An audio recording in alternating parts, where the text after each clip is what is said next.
Welcome to Big Bacon's Collection. Everybody say it with me.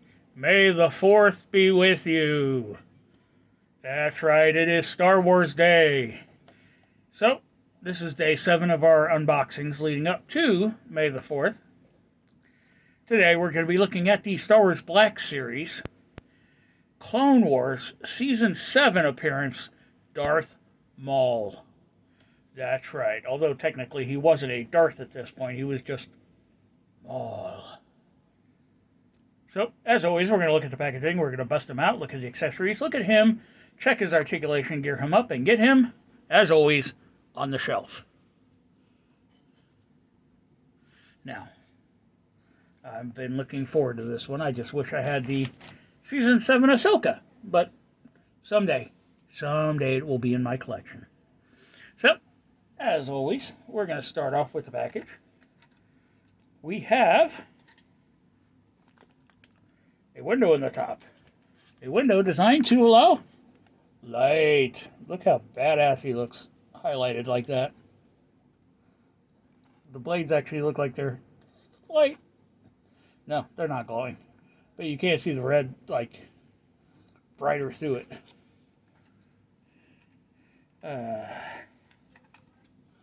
So, on this side we have an extended window. Star Wars logo. This side, the mural art, along with the name. The front, Star Wars Black Series. The Clone Wars, Darth Maul. Do not choke. The window. He looks like a sinister, like a bad mother trucker. Got his sabers. Down here we have stupid script. Back here, more stupid script. Another image of the mural art. And then a brief blurb. So, without any hesitation, let's get into this. Oh yes. It's true. It's true, it's true, it's true. Yeah, we're going to steal that stupid script out of there because who needs it?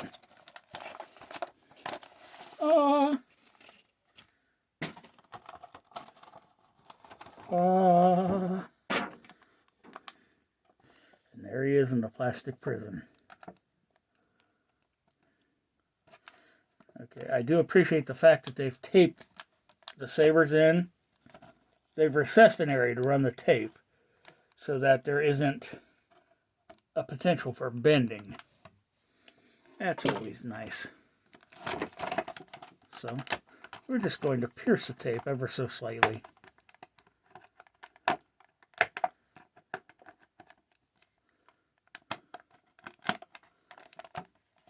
Doing it that way so that we don't accidentally cut the blades. Haha, one is out.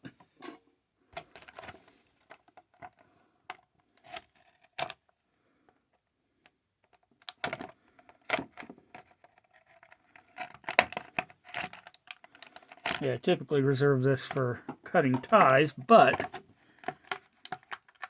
I didn't want to run the box cutter through there and end up damaging one of those. Normally I would make magic happen and cut away, but this is such a great moment that I don't care if you have to listen to the crinkle sound. Oh yeah, sweet release. And that's gone.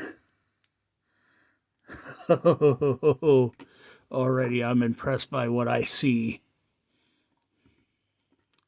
So, let's see if I can get him balanced. There we go. Balanced on his own feet. We're just going to adjust a little bit here and get into it. So, first things first, his accessories. He comes with a lightsaber. Now this is half of his Phantom Menace lightsaber. Done in a nice reflective silver with a little bit of red paint details there. A red blade that does peg out and peg back in. It's a lovely sculpt. Now, if you remember, the other half of that saber was destroyed, so he built this half. Also in that silver with black coloration to the grip. This little plate up here. Also, peggable blade. And a hole in the bottom. And why hole in the bottom? Is it a shaped hole? Nope. Should just go together. And there it is. His newly shaped double-sided lightsaber. I do love that there is color contrast between both halves. So, what do you say we check him out? Look at the snarl on that face. That is somebody you do not want to fuck with. The horns are well sculpted and are actually sharp to the touch. Good Lord. Eyes are painted in there perfectly. The facial tattoos are on point. This is a beautiful sculpt and fantastic paintwork. The paintwork continues down onto the torso. He's not shirtless, he's just got an open tunic. The belt, okay, we do have a couple paint issues on the belt, where it just didn't quite line up properly. I have a peg over here, or a peg hole. Tunic has a hang down. Everything, this, and this is all just one big overlay. It's very malleable, very rubbery. The gloves look fantastic.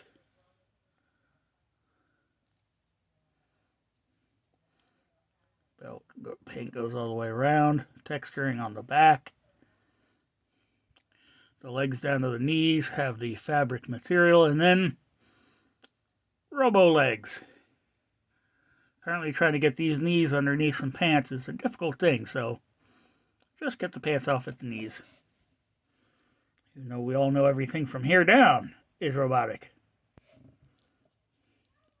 A little bit of paint differentiation on the legs. Paint's looking really good. No major issues there. I do have a slight issue with the top of the knees. You can see where it was attached to the tree in the mold process and where they snip it. Didn't quite snip it straight. But these legs are not that cheap silver injection plastic that I hate. Okay, articulation. Head is on a ball joint. Neck is on a ball joint. So looking up, pretty good.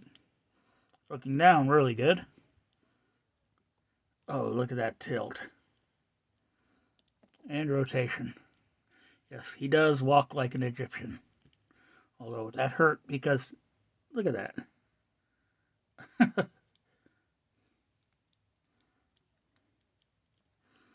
Arm hinges up to over 90 degrees. You can get full rotation because this is a rubbery piece. It's just really hard to get around it. Single jointed pinless elbows allows for over 90 degrees. Rotation at the elbow.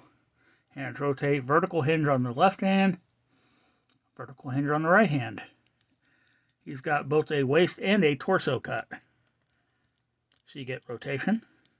Bend forward that far. Back that far. Only a small bit of tilt.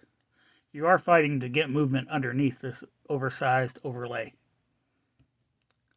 Legs hinge sideways that far. It's pretty good.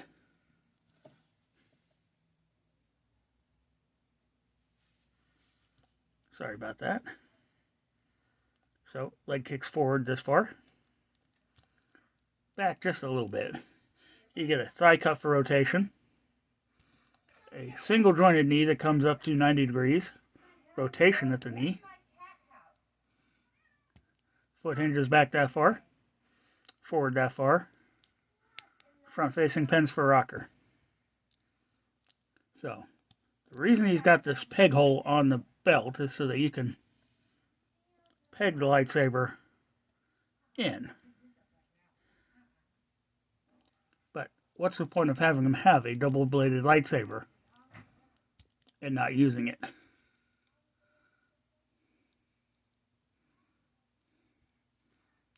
The hands are pliable. Just got to be careful not to bend anything trying to get it into place,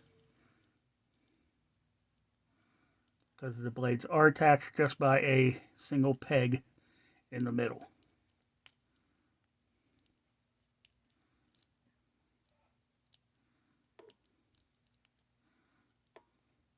Trying to speed up this review because my wife is about to burst through the door and yell at me. And I don't want y'all to have to hear that.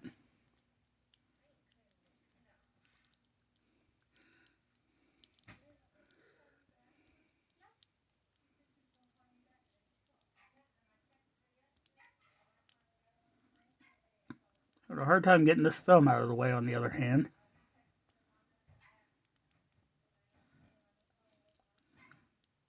There we go. Still not quite on there right, but better than nothing.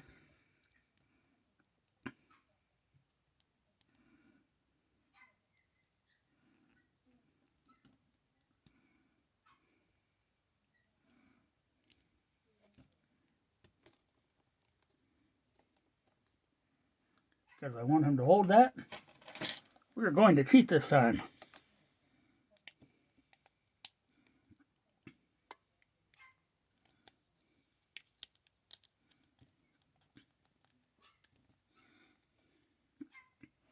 I'll be asking yourself, what is that fabulous stand? It's a Funko Pop stand. It holds just well enough. Keep them upright. There you have it. So what do you say we get them up on the shelf, shall we? And I told you she'd be coming. And yeah, everything just got knocked over, so thank you, Maul. Fucking everybody up. Once again, thanks for tuning in. Be sure to subscribe, like, share, comment, hit that notification bell. And I'll see y'all after I fix my display.